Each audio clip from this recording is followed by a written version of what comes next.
Okay, so hopefully those people who are with us here today, you know a little bit about the project. So I'm not going to elaborate on the project in detail, but would like to share that we are 21 partners on board working on promoting the STEAM approach in STEAM education. And we are working on how to make the STEAM education more gender inclusive. And we are doing it across very various activities. We have activities what we pilot with teenage girls, with university students, as we are offering mentoring program and workshops for the teenage girls for motivating them to enter into the tertiary level STEAM education. And we are also promoting in all kind of ways what works for creating gender inclusive career paths in STEM education. And for this, we are experimenting with these educational activities and to see what works. So we are applying an impact assessment for these activities, and we are also collecting what are the best practices, offering training for teachers, and we are organizing webinars with the intention of creating local hubs for teachers and educators interested in STEAM activities. And we are also doing our policy work, and you are just taking part of this work. Just wanted to show you some of the activities that recently running. So in our project, this is really the phase when we are offering our activities to the target groups.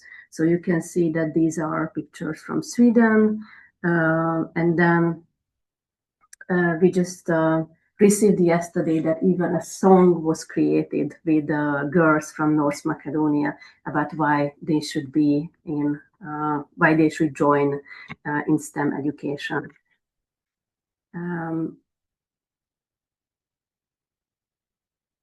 So about what we are doing here today is that we have a policy dialogue webinar series in the project. And these webinars aim to collect insights. I'm really sorry, I have a cat here to deal with, but soon she will leave me. So within these webinars, we are collecting insights from the target groups. And when I'm saying target groups, I mean all those people who are active players in the STEM education fields. So we are specifically targeting the primary education, the secondary, higher level education, and the research institutions as well. Although in our project, we have a focus on the higher education because this is the level we would like to channel the girls in a much higher number than as it is today. We already organized 3 webinars, and this is the 4th webinar in which we are would like to facilitate a discussion with you because we are now came into the phase when we have a preliminary version of policy recommendation. And I hope that some of you had the chance to open this document yesterday and to see what kind of recommendation, but this is just I'm going to show you in a while. So I also would like to share that we had a roundtable discussion with higher education representatives at the Job Equality Plan award ceremony, and the participants there was those who received the award or project representatives who are currently running project in the favor of creating inclusive gender equality plans. So we gathered already insight, and the reason why I'm telling you because I want to share that. So how we, what were our resources to create the policy recommendations is these kind of webinars we already organized within the project. This roundtable discussion we facilitated at this award ceremony, and then we have a research. We had our own research results, so we have our own research findings. And this is quite a huge resource base, I have to say. That's why this is really important that we kind of like ask feedback from people to better navigate us with our own policy recommendations. Some thoughts for today I also want to share with you is, so this roundtable discussion, it was really valuable for us because we collected very relevant insights, and just so would like to share it with you. So there was a lot of discussion around the leadership commitment and how to make the senior leadership level accountable for the change they are supposed to initiate in the institutions about increasing gender equality. So we kind of concluded the discussion there that it is not a question anymore that leadership should be involved. It's more about that what kind of leadership is effective for initiating institutional change in terms of gender equality or in the favor of gender equality.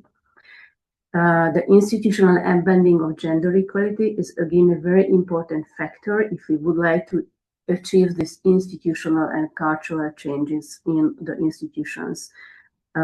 Because it's not enough to have a gender equality plan. You will see that we have recommendations regarding the gender equality plan because we consider this as a good and effective gender mainstreaming tool in the interest of improving the STEM career opportunities for girls and women as well. So when we say the institutional embeddedness, this is about that there should be legislative environment, there should be processes in the institutions, which require usually huge changes in most of the institutions. These recommendations were related to the higher education level, but I think that many of these recommendations or insights, this is really more like thoughts for today. I think they can be applied for all level of education. For instance, the third one is about making relationship with others who are working on improving gender equality in any kind of field. So this is about building coalition, having allies, and establishes offices and people responsible for these kind of works within the institutions. And then it was mentioned that it is important to keep doing researches, to have scientific evidence base for the gender equality plans, for monitoring, and even for creating policy recommendations. And then, as usual, there was a discussion about that how to counteract the gender bias and the anti-gender narratives, which became very visible and strong in some of the countries, EU countries. And then the intersectionality appeared as kind of mandatory component of research recommendation and activities. So these are the very main thoughts I wanted to share with you to inspire you that what kind of factors, what kind of circumstances we are thinking when we would like to discuss that what needs to be and how it needs to be improved in STEM education. We were also working on what should be the principles for our policy recommendations, or like maybe I can say that what could be the starting point for our policy recommendations, and here are the most important ones. So the first one is that we see that there are lots of persistent gender gaps in STEAM, education and research, despite that there are lots of policy actions, there are lots of commitments, and there are lots of projects. And maybe this is something we have to reflect on, how to better use that knowledge and experience, which is already collected within the policy action and commitments and projects. And then there is still the persistent structural and cultural barriers. And this is very difficult because it shows that it's a multidimensional intervention are needed. So we have to intervene, we have to create actions into in connection into every field, every topic. So this is something which tells us that we have to make us to focus on certain fields. So this is something you can help for us. For instance, we have recommendation regarding whole school reforms, curricula, national curricula, how the institutions has to be governed, what to do with the leadership, the stereotypes, how to support the accessibility into the career or professional networks. So all these have to be considered, but we need advice on what to specifically focus on. And the last thoughts for me is that so the recommendation also has to target various actors, but we would like to really target those actors who have the capacity and who have the resources to act. So that's why we would like to, and we included the public authorities, and we would like to specifically address the leaders of the educational institutions and organizations, because they have the resources, they have the mandate to decide on where these resources go, and so they have the relationships, they have the capacity to align, to form networks with each other. So this is also something very important for us, that we have to we would like to give those kind of recommendation, which includes this perspective that we want to think of leadership with a mandate, and so with the capacity and with the resource in their hand. And now I would like to present the framework for the recommendations. And so here I just would like to show that this is going to be the framework for the recommendations, but you don't have to work with this framework today. So just very briefly, we have 3 priority areas. And under each of the priority area, there is sub-objectives. And under the sub-objectives, we enter the recommendation. And these recommendations should be something like interventions, actions. And we have 4 target groups. And today you are going to work with the 2 first target group, but in 4 groups. So we are addressing the primary, pre-primary, primary education, the secondary education, and the non-formal education, and the higher education institutions and the research performing organizations. So the tertiary level education. Okay, just very briefly, so what are these priority areas about? So the first priority area is focusing on the institutions. So these processes, mechanisms, which are connected with the structure and the culture of the institution. So as you see, we would like to provide actions to better address the cultural barriers, the stereotypes, how to transform the institutional mechanisms and practices, and how to address as an institution the structural disadvantages. The second priority area is focusing on how to create the relation between the different sectors and between the different levels. So here you will see recommendations, or at least this is our intention to have recommendation for how to strengthen, how to foster this sectoral collaboration, how the different sectors have to work together to offer more attractive, more gender equal career pathways, and how to help those who are disadvantaged in one or other way to enter into professional groups. And then the third priority area, focusing on the education itself, meaning that we would like to focus here on the educational methodologies, on the teachers, on the school environment, and on the research. So what kind of research is still needed to be able to form better answers for improving gender equality in STEAM education. I'm speaking about gender equality in STEAM education, but we are in the same way, focusing on STEAM approaches, promoting STEAM approaches, so how to strengthen the STEAM approaches in the education. This is also very important. Okay, and here I am presenting what we are going to do and how we are going to do it. So we are going to, after answering your questions, we are going to go into 4 breakout rooms.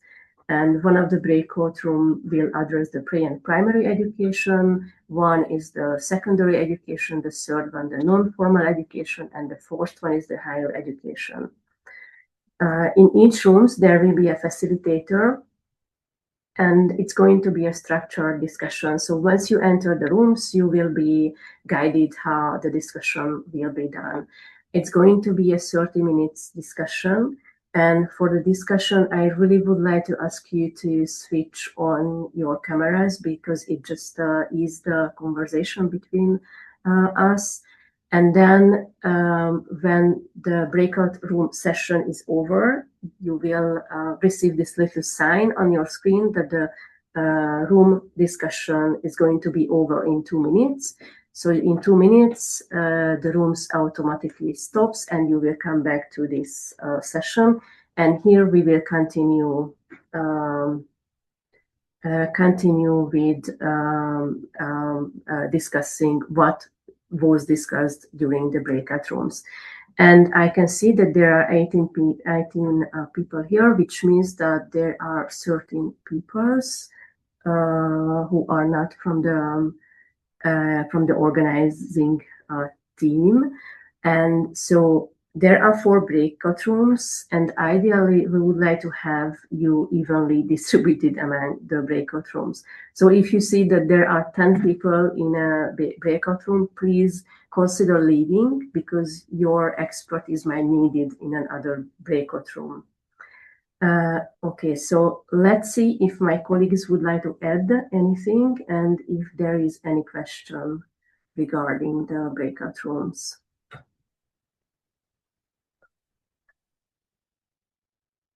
Okay, this workshop. I hope you had a very good, fruitful discussion.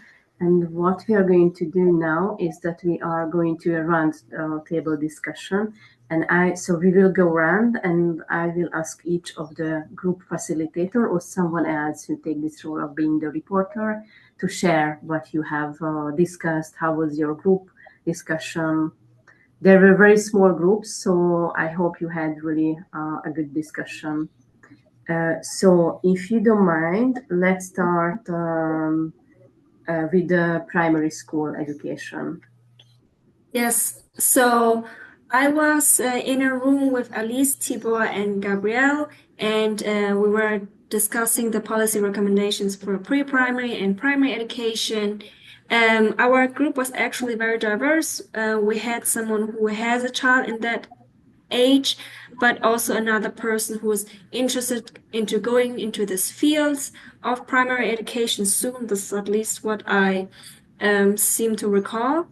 And for the first question about if the recommendations are clear, it seems that for most recommendations are clear. One person has commented that 2 policy recommendations seem similar.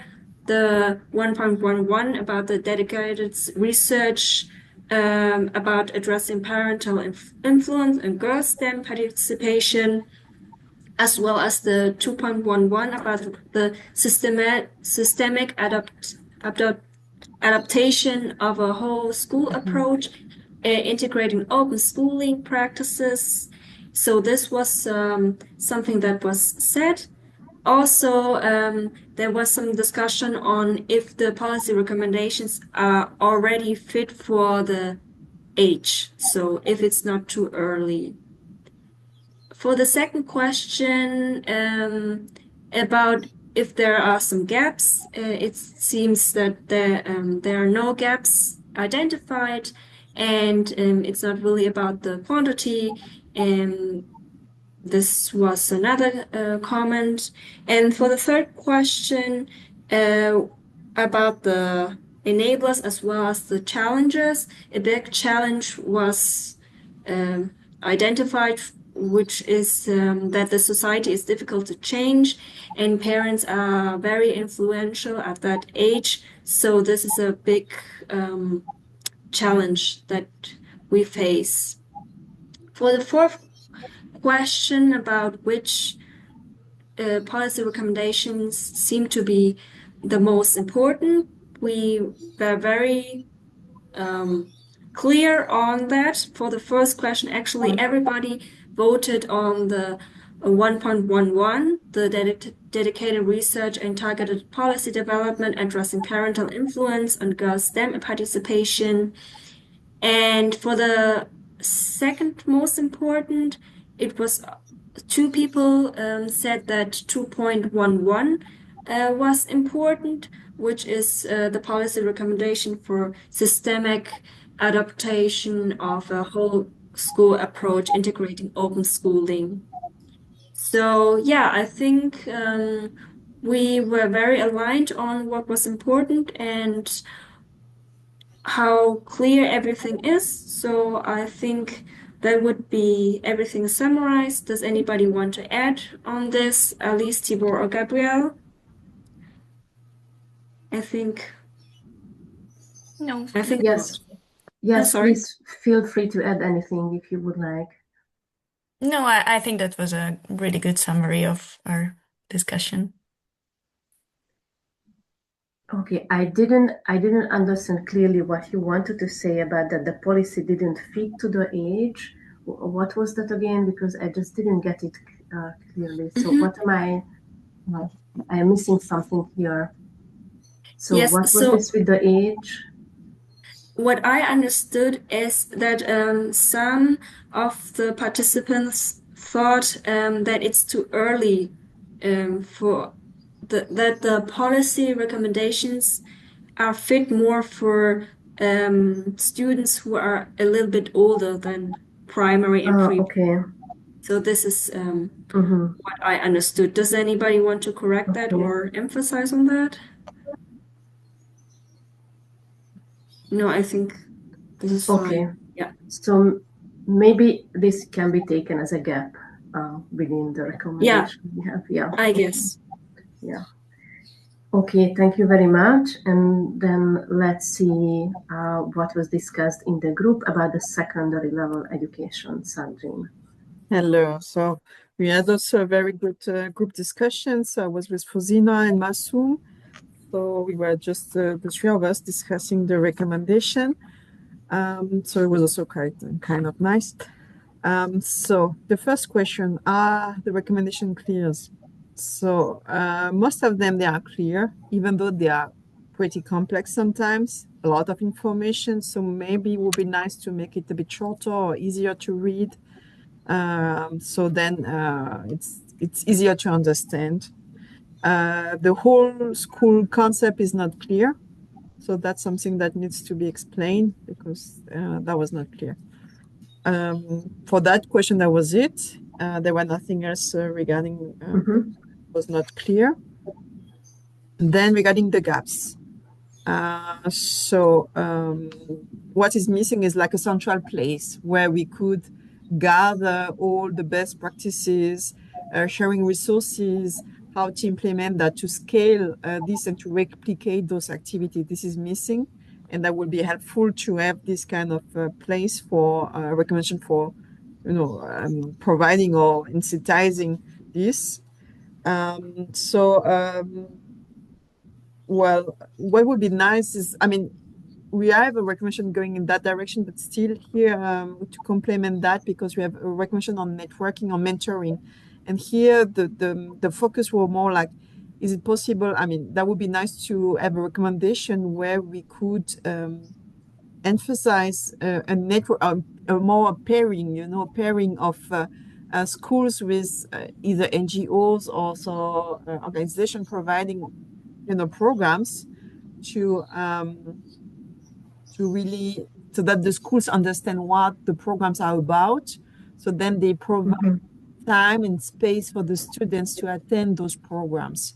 Because the thing is, the lack of knowledge from the schools regarding those programs is somehow preventing the schools to promote those those programs.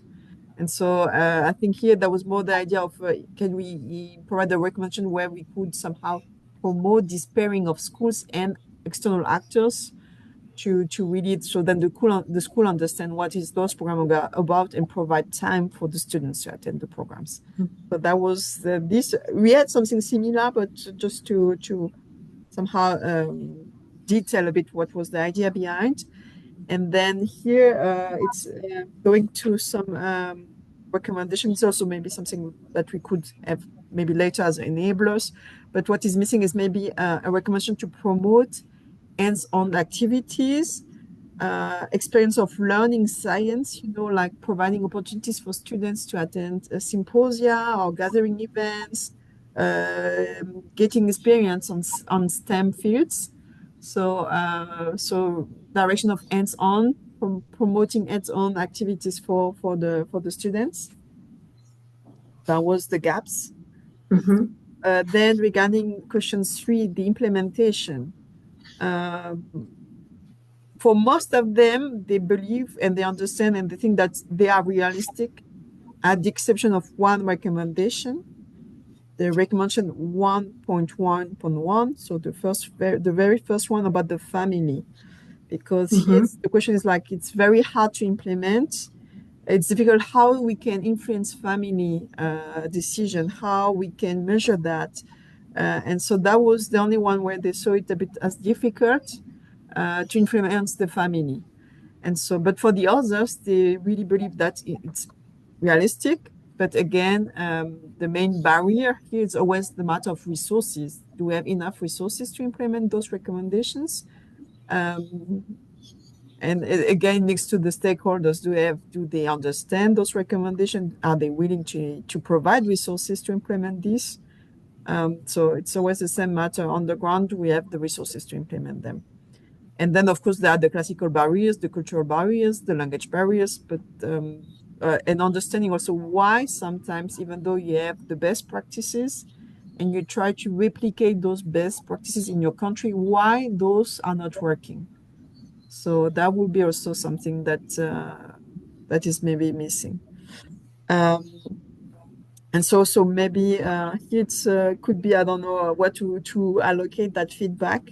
So I don't know, maybe it's enablers. I would put it maybe as an enablers. There was a comment where it was mentioning that the NGOs are very often receiving funding to implement those programs. But once the programs are over or when the funding is finished, then they are lacking resources to continue the work. And so the idea would be maybe to support NGOs to develop sustainable business models, so to generate a bit of income to continue to be more sustainable on the long term. So I don't know if it's an enablers where, I mean, I put the comments, I took it with me. And then regarding the prioritization of the recommendation, so both of them put as recommendation number 1, recommendation 1.3.1. Both of them, they decided that one was the number 1 to be implemented. And then for Fuzina, the second recommendation was the 3.1.1. And for Mazum, that was the second recommendation was the 2.3.1. So on the networking and the mentoring program. So I don't know if Fuzina and Masumi are still in the call. If you want to add something or to complement what I said. No, I just wanted to thank you for like taking notes and remembering all the things that we had.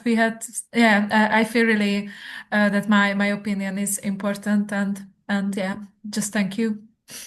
You're welcome. You are welcome, and we thank you for being here. And I think you have covered everything that we have discussed. Thank you so much. Okay, so thank you, Sandrine, and thank you for your participants. And before I give the floor to Alexsandra, I would like to ask everyone to switch on your cameras if you're okay with us taking a photo, because as you know, this is a project funded by the EU, and we would like to communicate about this workshop.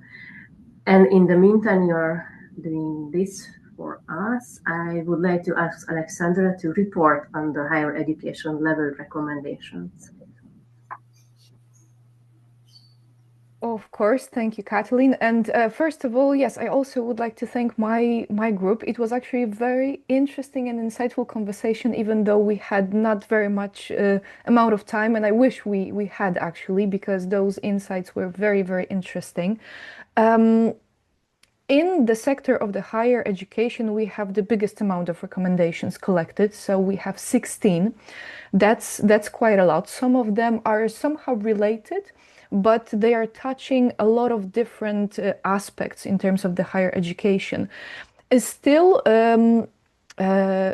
we managed to gather some of the insights that, in my opinion, are very much insightful and can be hopefully used in the further update of the recommendations. So first, I hope to be structured also with the questions that we agreed to answer. But first of all, the group confirmed that all the recommendations are well structured, that this is a good direction, and many important topics and issues are addressed in those recommendations. Few gaps were seen, were noticed. And first one that appeared is that there is not much clarity about the target group. And by the target group, I mean it's obviously visible that those recommendations are targeted and highlighting women, but not sure about the professional background, or maybe just by that I mean, are we talking with this specific recommendation, are we focusing on teachers, academic representatives, maybe students, maybe entrepreneurs? So there was a recommendation to make those statements more clear, highlighting the target group, which I think that's a very, very good comment. Also, there was a comment that it would be very helpful to maybe not specifically in the recommendation, but maybe some time in the more detailed description about the recommendations to focus also on the country level, so that how those recommendations can be interpreted on the country level, also with the focus on practical advices, which means that it would be very helpful to highlight who or maybe which institution from the specific country, or maybe in general, could help in implementing, could help the university or maybe the research center, who could be in there to support also implementing this specific recommendation based on the country level. Because different country, different rules, sometimes different laws, that would be very much helpful to maybe put more focus on that. What I liked also very much in terms of the gap, and I think this is something that's definitely a food for thought for the future, that talking about the higher education, that's already, we could say, the highest level among all of the sectors discussed today. And there was a comment that the amount of women that appear or that are stepping into STEM fields in higher education starts from the secondary education. So it's very important to somehow find the intersection, the connection between the higher education and the secondary education, because the final amount of women decide to go to study mathematics, physics, chemistry starts from the secondary education. So it would be great to find some connection and intersection between those two sectors, and try to break that glass ceiling and to put bigger focus on supporting girls already in high school.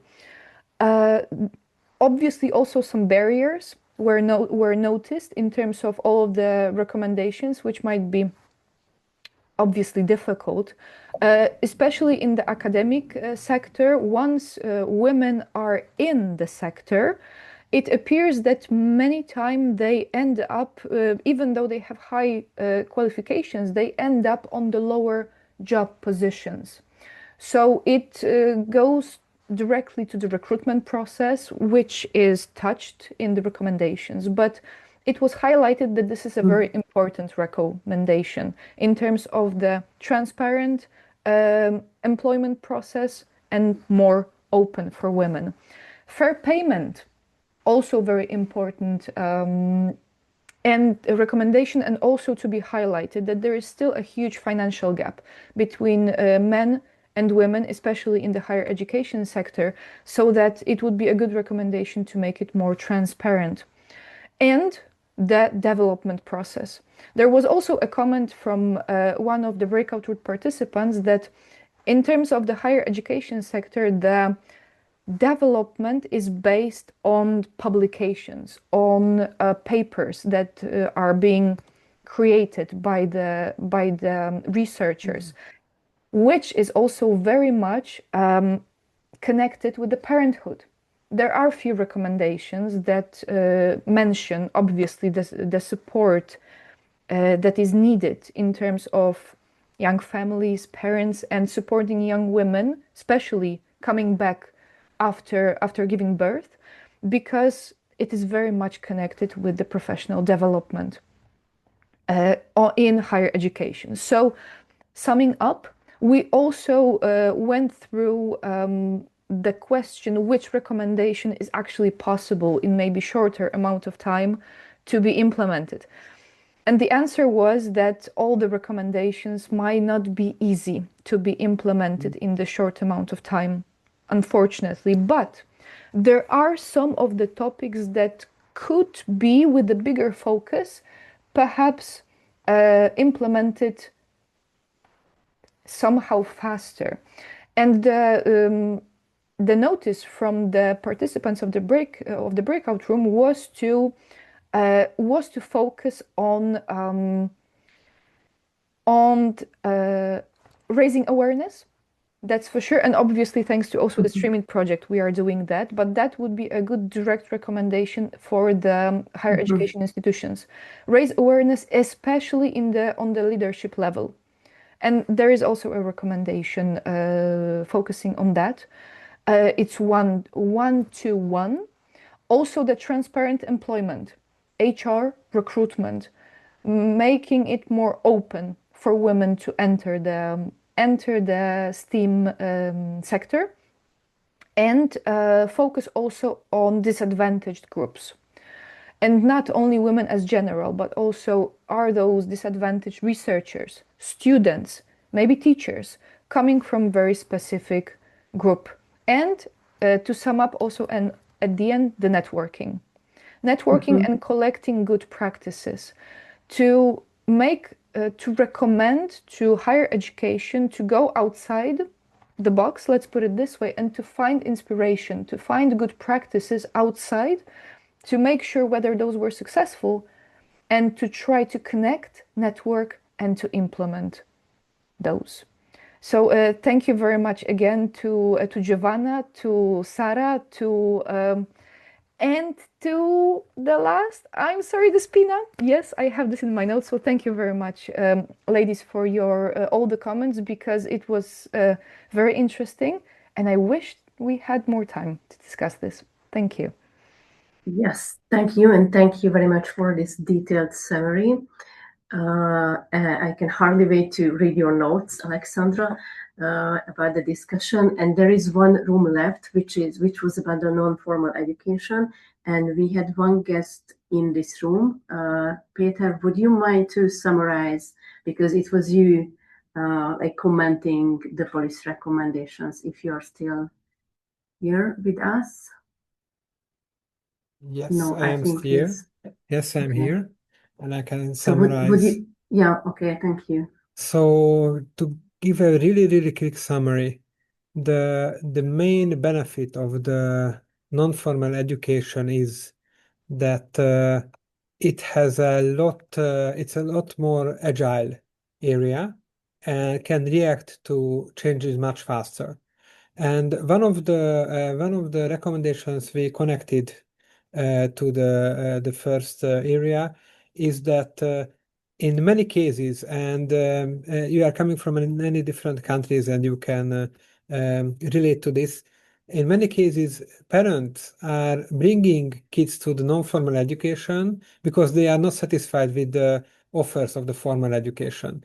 And this also has a gender aspect, that many of the girls who are falling out for many reasons from the formal education have a additional second chance with non-formal education in many levels. So in our country, there are many different non-formal institutions. Myself, I am also working in a non-formal institution, which offers either a fast track or additional tutoring for kids of many different ages, which allows them to re-enter even the formal education. And there are many lessons to be learned between the two. So what we were focusing on were these kind of lessons. For example, just to name a few, that feedback is much faster in non-formal education. It's much more flexible.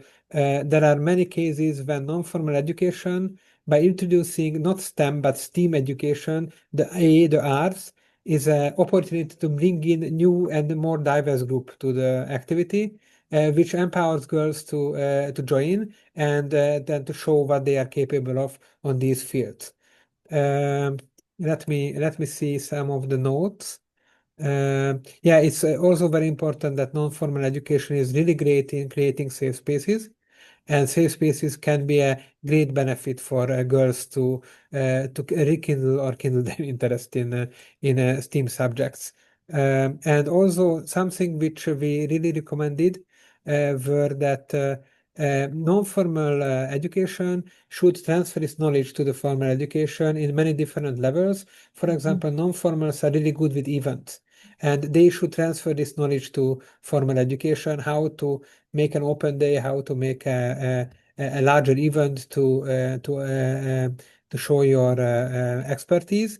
And there is an example with career guidance, which I think we use the caps lock for this, that non-formal has really unorthodox opportunities to show early childhood career choices for women in the STEM fields. And let me see. Mentoring is a two-way process. Yes. Okay.